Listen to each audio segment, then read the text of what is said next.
Hey, beautiful people, and welcome back to another weekly Daily Wednesdays where we can sit back, relax, take that midweek break, talk about some of the fun things going on in the world of Linux and open source. I'm Ben Stone, joined by Jill Bryant, chatting with everybody live over here on YouTube at LWDW, 3 p.m. Eastern D time. I don't even know, daylight time, deterministic dang time. Deterministic time. I don't know, man. It's EDT, I think. It might be EST, whatever. It's 3 p.m. East Coast, North America. Type that in.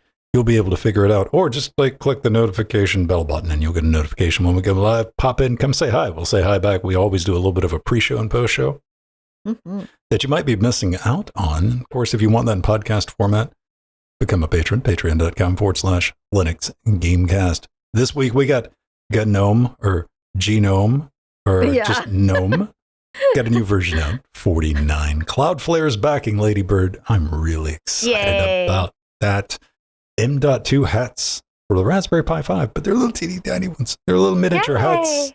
And robotic Panda Pies, IOTA, x86 upgraded single board computers. But first, let's see what's going on. What's new? Jill's just been grinding, getting XP.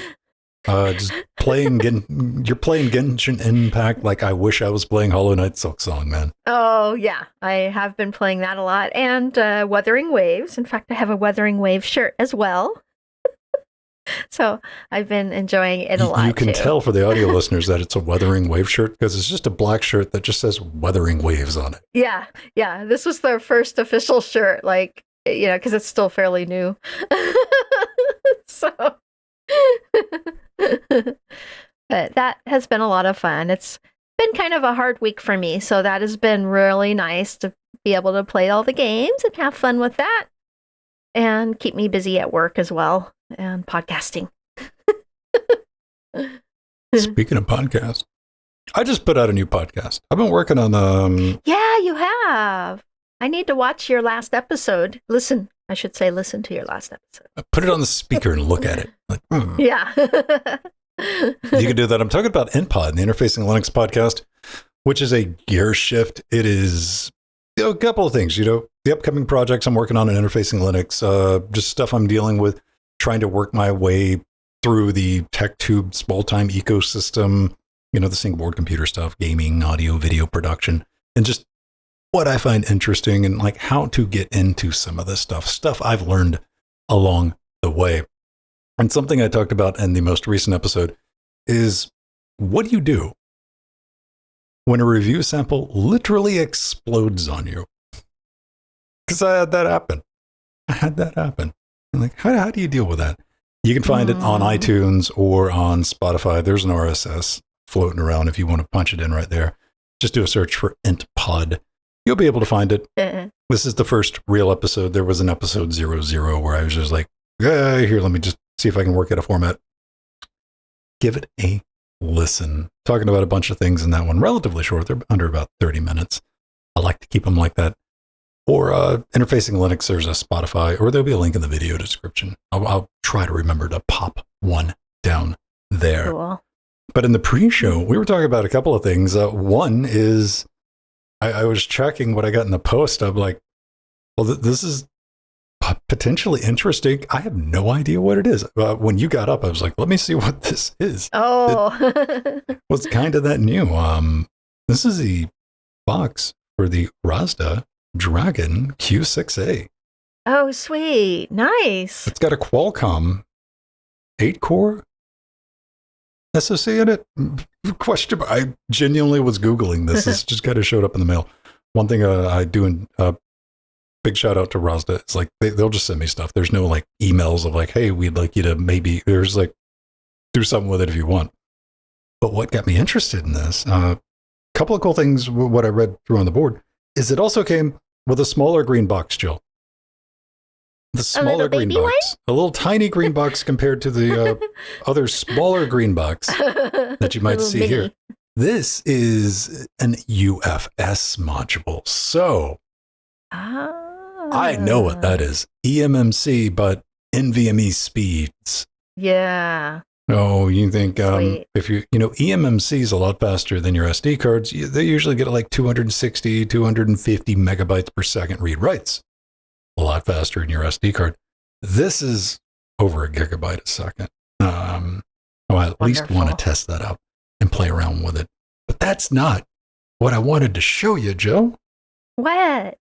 Ben's got lots of goodies. I want to show you my new Bluetooth speaker. Look at that, everybody. Oh, yeah. I saw a picture of that. I think you tweeted it. New Bluetooth speaker. I think it's pretty cool. Standard, nice, reasonable size. And when you flip it around, there's a 8-core AMD CPU shoved in it with 32 gigs of RAM. Sweet. And it is also a speaker, though. It's got a speaker on the bottom. This is from Soayan. This is not, I think this is coming out towards the end of next month. Something they've been working on. It got my attention, yes, because it looked like a Bluetooth speaker. Why? This is low key. This is like straight up low key. Stealth PC. You'd walk by somebody, if you saw this on a shelf, yeah, you'd be like, speaker. Oh, yeah, speaker. You would never think about it. And it's actually got reason. It's not the AI, the AI Max AMD CPU, but it's one of the really beefy ones, I guess you would say. Cool. I saw the USB ports on it from your picture. Yeah, it's got USB. It's got Type-C display out. All the stuff that it's fast. Let me just say that, ladies and gentlemen. I have only had a chance to kind of power it on. And here's another interesting thing. You can order this with Linux pre-installed. Woohoo. That's why they reached out. And they were like, you can give us like $10 more, $20 more for a copy of Windows, or we will have a copy of Ubuntu, like ready to go out of the box for you. I'm like, maybe. So I'll be taking a look at that as well. But let's go ahead and hop into it for this week, starting with the GNOME 49 new release.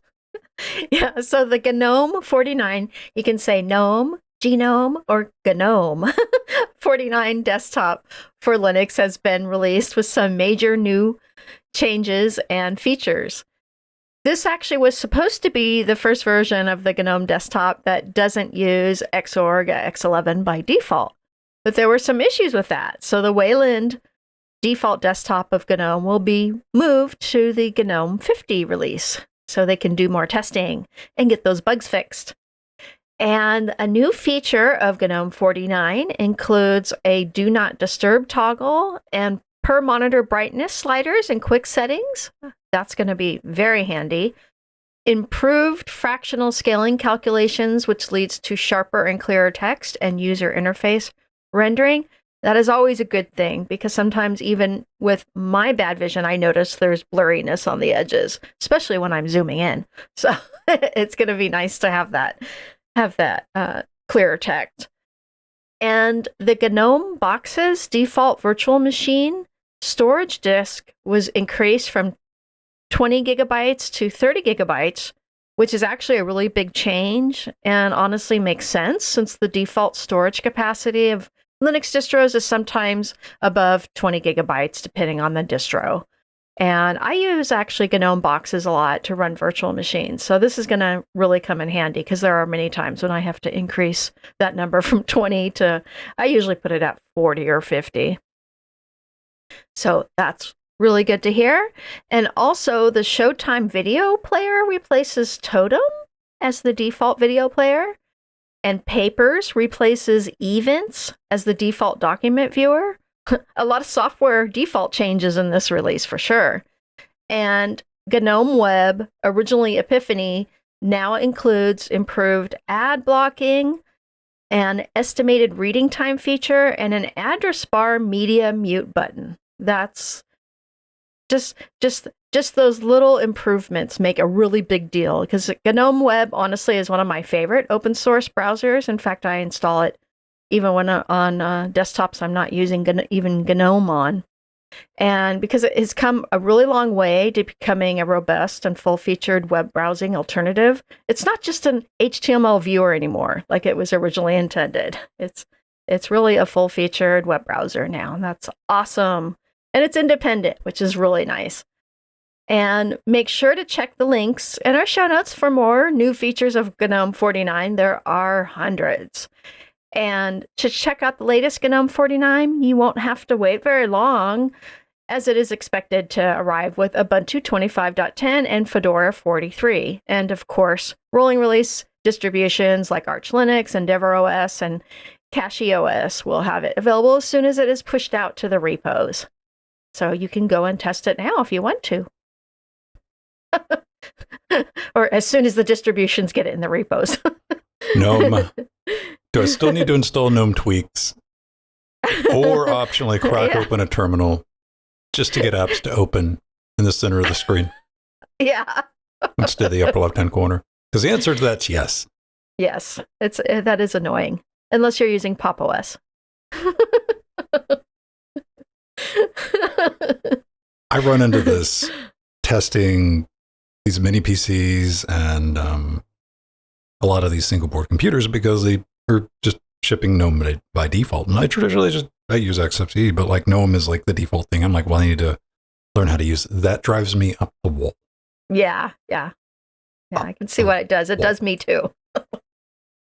But I have to install GNOME tweaks. Just like that seems like it would be something like just one little tick box. I know it's a big ask. In the display settings, we're like open applications in the center of the screen, not the upper left-hand corner. Like I don't know what. I can't get behind the logic on that, Jill. I'm like, who was like, somebody's like, no, we don't need that. Why? And they're like, well, I view my monitor like this. I always look at the upper left-hand corner first. I'm like, which that might make sense, man. But if you're opening a little window and you got a 43-inch monitor, dude, bro, where's the thing at? Yeah. Oh, it's over there. All right, especially a 4K 43-inch monitor. Like, just give me that option. I would be very happy about it. Outside of that, seems like a good release. Go play with it. I was playing around in GNOME last night on my Bluetooth speaker, and I was enabling HDR mode. That was nice. Okay. Adventure. It kind of worked. I think it kind of worked. I don't know. We'll have to play around with that a bit more. So they're working on a browser. A browser on that lane. Let's just switch over to this. Is Ladybird. I've talked about it on the show multiple times. I'm just straight up cheerleading for this because it is incredibly important. Something I want you to keep in the back of your mind in a couple of years when you were switching over to Ladybird browser. Because if you were somebody who made the Firefox migration back in the day, you'll be making that. Even from Firefox, I believe you'll be moving over to Ladybird in the not too distant future. Because, Chromium-based browsers, they basically have gobbled up everything, man. They account for 65% of the internet right now. Of the traffic, That is Chrome, Brave, Vivaldi, DuckDuckGo browser, Edgy, and others. Jill told me that, like, DuckDuckGo. And I'm like, why are you talking about it? So she's like, the browser. I'm like, I didn't know they had a browser. Okay, fine. Everybody's got rebranded, rebadged Chromium. That's what it is. Under the hood, different paint jobs. And we talked about it on this show, and something I think everybody, it in your heart anyway. Firefox is busy coming up with just like new ways to drive off the remaining users. Let's double down on the AI, right? Let's see what we can shove in there to really get people to. And where do you go? You can't go to Links. Links doesn't work with Google anymore. I think I posted that over like on on Mastodon and over on X and all the places. Because like if you try to go to Google Links right now, it tells you it's unsupported as of like 2 weeks ago. I'm like, oh, that's tragic. Yeah. Like I said, I've been cheerleading the Ladybird project well over a year because it is a new browser, ground up rewrite, new engine, and the goal is just to get things right. And the goal is to build a browser. Yeah. Not a browser plus. With AI. AI. Browser plus helper application. No. Browser. What you're looking for, what I'm looking for. And all the heavy lifting has just been done by one guy, which I believe has been heavily motivated to do this, in no small part by basically the industry saying, you're going to need a 100-person team with millions of dollars to develop a modern browser. Can't be done. dude's been doing it. Dude's been Yeah, he doing it, has. making great progress. And of course, Ladybird, what are they really like? What's their priority? Privacy, performance, security. That's it. Browser. Like, this is what we need. This is what we need. And now things might pick up a little bit. Cloudflare cut them a check. Yay. No strings attached. They did it with a marquee. I don't even know what that is. I started reading into it, but they decided to back 2 open source projects. And, you know, the one I'm focused in, Ladybird. And here's what they did, man. They didn't say regulations or you get a gold, nothing. They said, here's a check. Hopefully you do something cool with it. So, yeah, good on you, Cloudflare. I don't care what your opinions are on Cloud, because I saw a bunch of people light up like the internet does, and they're like, well, that's not good enough. Or you can't trust Cloudflare. I'm like, they just gave them money and walked away. Like, yeah. Fight me. Tell me that's wonderful. A bad thing. Yeah, they showed up and said, here's a check. Put it to good use. Good on Cloudflare. Listen, I'm just as worried as you are. I got so much stuff tied up into Cloudflare. I'm like, please don't become evil. My life's going to get really complicated when you do. So yeah, them doing that hopefully will accelerate. And I think we're looking for like an alpha or a beta release of Ladybird in 2026. And I compiled it, you know, a couple of months ago, and I'm like, okay, yeah, this will like load interfacinglinux.com and it will load a YouTube video. I was like, I was expecting like a page-ish. Like, no, massive progress. Really glad to see it. Stay tuned for more. Now we got to talk about hats, Jill. Oh, yeah, sure. I was thinking about buying a hat the other day, man. I was like, I got to measure my big old chunky head, but I don't know what kind of hat. Because here's a penguin hat. Yeah, man. See, what bugs me is I don't mind the look of a fedora, but you just can't wear a fedora with a straight face. And I know. You just can't. You can't. And like, I don't know if enough time has passed to get away with wearing like a pork pie hat or something like that. I'm going to have to go hat shopping because like I'm getting to the point I avoid sunlight like the plague, which has done me well, strangely enough. You know, I'm not like a wrinkly person. But I do that because I always have an umbrella with me. Like, boom, you know, out and about for walks, which used to be a thing. Society forgot to do that along the way. You know, it used to be you go out on a walk, you would get your parasol out. And, absolutely. So, yeah, I've been thinking about getting like some type of hat, but I don't know. I got to go shopping around. But this hat's a little bit better because you can put a little teeny tiny M.2 in it. Yeah. Instead of a feather. Definitely. So yeah, now this will actually solve adding an M.2 NVMe hat to a Raspberry Pi 5 without needing to buy a larger case. Raspberry Pi just released the M.2 Hat Compact for $15. The Raspberry Pi M.2 Hat Plus Compact is a new, smaller version of the M.2 Hat Plus for the Raspberry Pi 5, and it is designed to fit inside the official little Raspberry Pi 5 case between the fan and USB connectors. And the compact design uses a single flex rigid PCB, replacing the FPC cable and socket to save space. And it allows you to connect a 2230 format, 30 millimeter long M.2 PCI Express cards, such as NVMe SSDs. An official Raspberry Pi NVMe SSD can be purchased also from their approved Raspberry Pi resellers, like we have been talking about the last few weeks here on LWDW. And you can also grab an M.2 Hat Plus Compact for $15 to $21.95 from the approved Raspberry Pi resellers like PiShop.us and Canakit, as well as kits which include the M.2 Hat Plus Compact and an NVMe SSD. So this is something that me and Ven have talked about. It'd be nice if we could get a hat that would fit in one of the cases.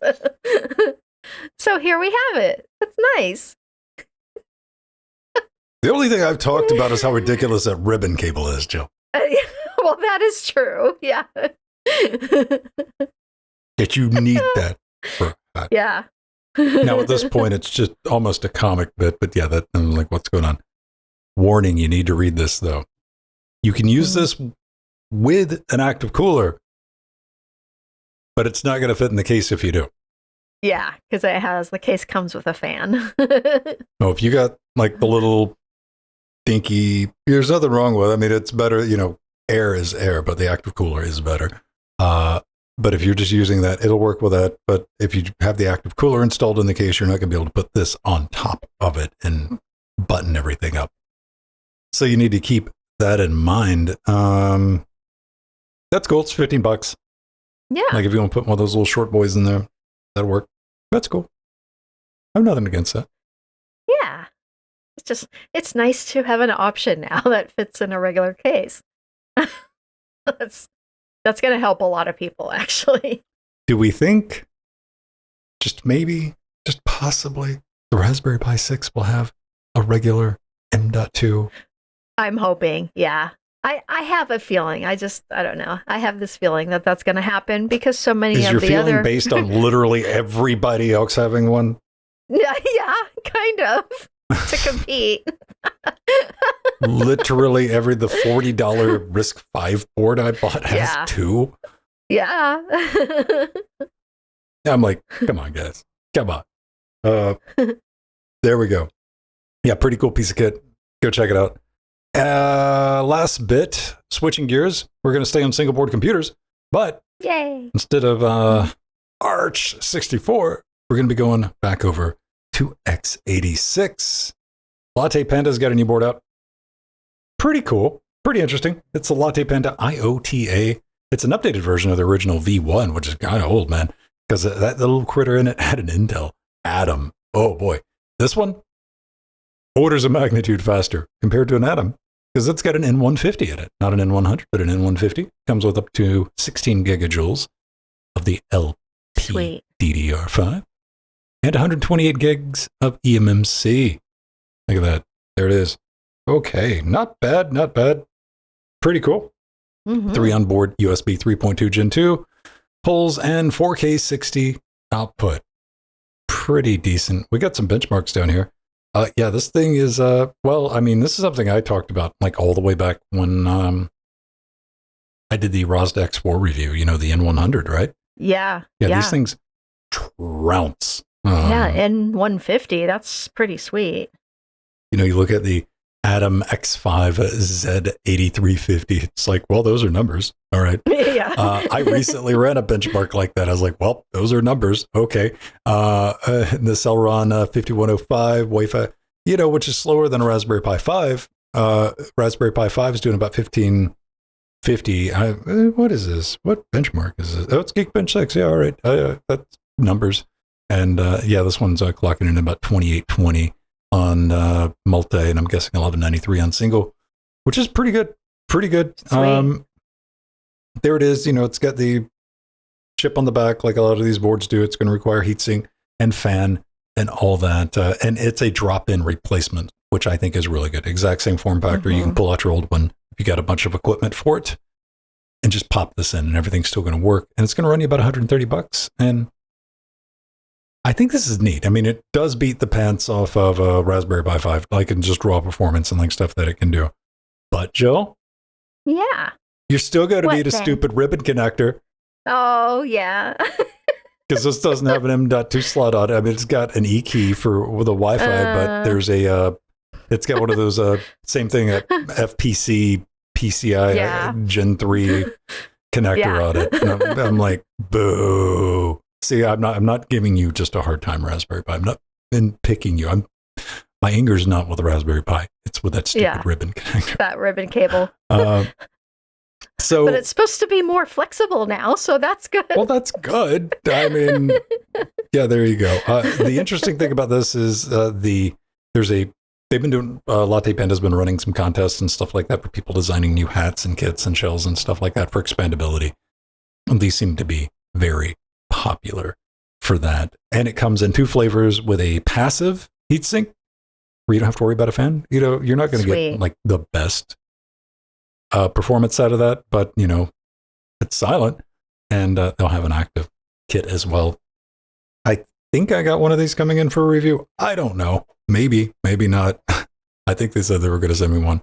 I got so much stuff coming in right now. I don't even know. I'll definitely be taking a look at it if they do, because somebody asked me over in the forums on Interfacing Linux. They're like, they were having trouble getting the encoder set up, like media encoding, transcoding, and encode decode set up on an N150. And I'm like, I don't have an N150 just yet, but I might. So when I do, I'll take a peek at that and see what the performance is. And, you know, it is going to use a lot more power than a Raspberry Pi 5. Not a lot more. I think it's like 13 watts, like flat out. But nobody cares about the flat out. That's a red herring, everybody. The speed is great. The power is just negligible. What you need to focus on is what is the idle power consumption, because 99.7% of the time, that little board that you got set up to do the thing in the house is going to be running at idle. That's all that matters. Fight me. If you got a problem with that, hopefully you got a problem with it. Maybe I'm dumb. You're like, you don't know what you're talking about. Let me explain to you why. Comment section on YouTube. Hit me up. Let me know. Educate me. I love learning stuff. There we go, ladies and gentlemen. Nice and tight. In and out. That's going to do it for this one. If you like the show, you want to support the show, subscribe on YouTube, like the videos, leave a comment, want to help us out, patreon.com/Linux Gamecast. That'll get you the live and uncut version of the show, which is pretty cool. And hop at our Discord, all the other things that come along with that subscription, and our undying love, and your name in the credits, which are about to roll in just a second once I key that in. Thank you to our advisor, our Theron. Our executive producers, the Targos, Drummer 7, 1, 2, 3, 4, 5, Atomic Scott, our Chicago Kicks Mules level, which is Glorious Egg Roll, Basil, Empty, Sea Monsters, John, Dirty Dean, Dementor, System, T, Death Notes, Oil of Hope, Zeno, Nova, Chad, Romeo, Martin, Chairlings, Mere PPC, Mr. Alert, Joanna. Doing good. Got a lot of people in this week. I did, actually. You did. Credit where credit is due, ladies and gentlemen. You could always find us here live at LWDW, over on the YouTubes, or wherever you would listen to a podcast, because we are everywhere. And go listen to IntPOD. Yes. IntPOD. Pod. IntPOD. Just search for Interfacing Linux on iTunes or Spotify. You'll find it. And listen to some stories, man. I even have a story about a Raspberry Pi, a very sketchy dealer transaction trying to scam me. All right. Have a great rest of your week. Yay. See you till next time. See you next time. Till next time. I'll see you. Yeah. There we go. Less Yoda. Less Yoda. See you. We will. Basically.